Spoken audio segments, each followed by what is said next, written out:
시청자 여러분 안녕하십니까? 뉴스데일리 베스트 시작합니다.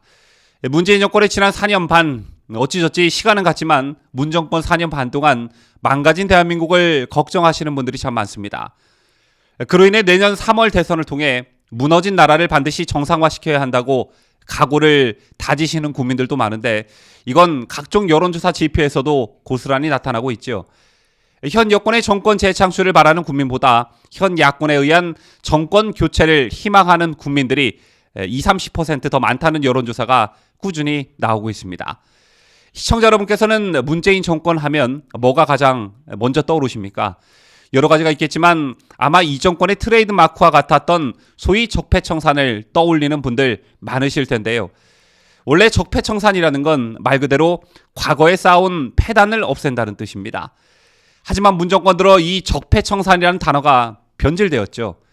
문재인 정권에 있어 적폐청산은 정치적으로 마음에 안 드는 인물 혹은 세력 집단을 지들 맘대로 적폐로 규정하고 지들 맘대로 개혁하는 하나의 수단으로 이용되어 왔습니다. 그리고 정적을 제거하기 위해 도구가 필요했는데 그게 바로 검찰개혁이라는 미명으로 자행된 검찰 권력의 사유와 또 그 과정에 있어 자행되었던 검경수사 조정 그리고 공수처의 탄생이 바로 그것입니다. 하지만 처음엔 그럴듯하게 보였던 적폐청산은 지난 4년 반 동안 문재인 정부의 실상이 드러나면서 많은 국민들이 이 단어의 의미를 다르게 해석하기 시작했고 결국엔 적폐청산이라는 용어는 내로남불이라는 용어와 함께 문 정권을 비꼬는 용어가 되어버렸습니다. 그 과정에서 얻게 된 소득도 있는데요. 그건 바로 진짜 적폐가 누구인지 또 어느 세력이 진짜 적폐인지 국민들이 깨닫게 되었다는 점입니다. 귀족 노동자 집단 민노총, 교육 노동자 집단 전교조의 행태가 진짜 적폐이고 대한민국의 근간을 흔드는 변호사 단체 민변 그리고 우리법 연구회라는 판사 모임 이들이 진짜 적폐 덩어리라는 것을 알게 되었습니다. 또 조국, 손혜원, 윤미향, 김의겸, 이상직 그리고 최근에 대장동 게이트의 몸통 이재명까지 겉으론 정의로운 척, 청렴한 척, 깨끗한 척 하던 이들의 실체가 드러나면서 누가 진짜 사회의 암적 존재들인지 어느 세력이 적폐덩어리인지 국민 모두가 알게 되었습니다. 또 집권 중후반기에도 여전히 이명박 박근혜 탓을 하는 저들의 뻔뻔함과 무책임한 모습은 국민을 더욱 분노케 만들었습니다. 그런데 이 과정에서 이들은 씻을 수 없는 역사적 과오를 저질렀습니다. 그게 뭐냐? 권력 유지 또는 권력 연장을 위해 이들은 국민들을 둘로 갈라치기 했고 분열과 갈등을 지속적으로 조장해 왔습니다. 그로 인해 대한민국은 갈등과 분열의 나라가 되고 말았죠. 문 정권이 들어서면서 갈등의 대상에는 아예 성역조차 없어져 버렸습니다.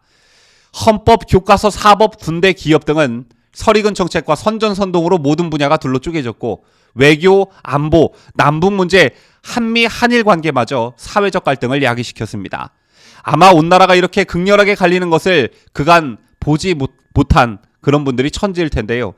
그래서 지금 문재인이 말한 한 번도 경험하지 못한 나라라는 말을 다른 의미에서 실감한다는 국민들이 많아지고 있는 게 이것과 무관치 않을 것입니다.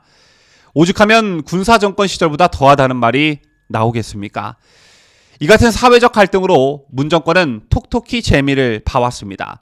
나라를 둘로 갈라놓고 한쪽에 서서 매일같이 다른 쪽을 쪼아대는 것으로 정치적 재미를 톡톡히 본 것이죠.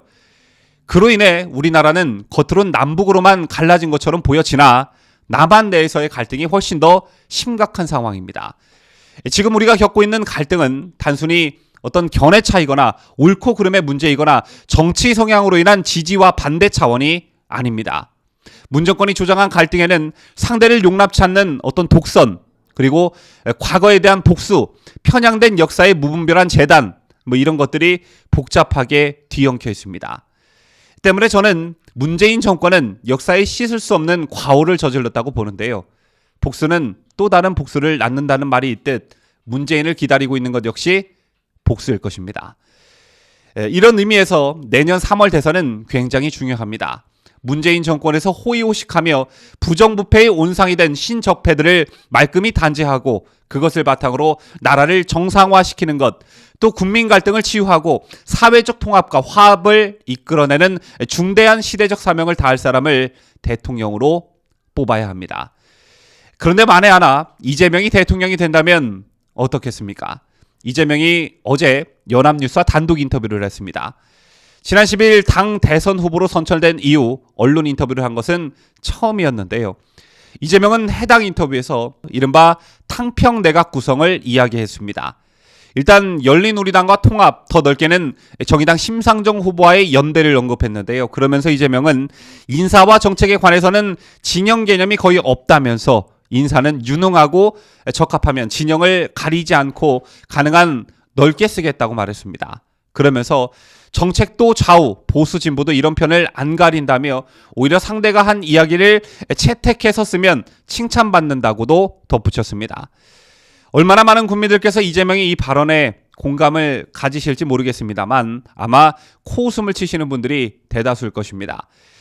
이재명을 가리켜 벌써부터 문재인 정권 시즌2라는 말이 나오는 건 좌파 정치 이념이나 어떤 정책이 연장될 것이란 우려 때문이기도 하지만 다른 한편으론 이재명이 당선이 되면 사회적 갈등과 분열이 더욱더 고착화될 것임을 우려하기 때문일 것입니다.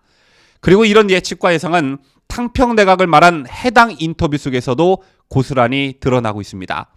이재명은 이명박 박근혜 전 대통령 사면 문제에 대해 본인들이 잘못했다고 하지 않는 상황에서 논의할 필요도 없다고 일축했습니다. 잘못했다고 무릎 꿇고 빌지 않는 이상 사면은 없다라는 얘기죠. 이재명은 한 발 더 나아가 이명박 전 대통령에 대해선 지금이라도 소급 입법으로 공소시효를 폐지해서 지금이라도 추가 처벌을 해야 한다고 밝혔습니다. 이거 일종의 부관참 시이죠. 이 때문에 이재명이 말한 탕평 내각이 진정성이 없는 것이고 이재명이 대통령이 된다면 무지막지한 또 다른 적폐청산 시즌2가 될 거라는 걸 직감할 수 있는 것입니다. 이건 곧 또 다른 사회적 갈등과 분열을 초래하겠죠. 지난 주말 고 노태우 전 대통령의 연결식이 있었습니다. 이 자리에 민주당 지도부는 참석하지 않았습니다. 다른 일정이랑 겹쳐서 그렇다고 하는데 전직 대통령의 연결식보다 중요한 일정이 뭐가 있겠습니까? 이게 이들이 상대 진영을 대하는 어떤 기본 자세인 것입니다. 지금까지 저는 자유대한민국을 수호하는 뉴스데일리 베스트 민앵커였습니다.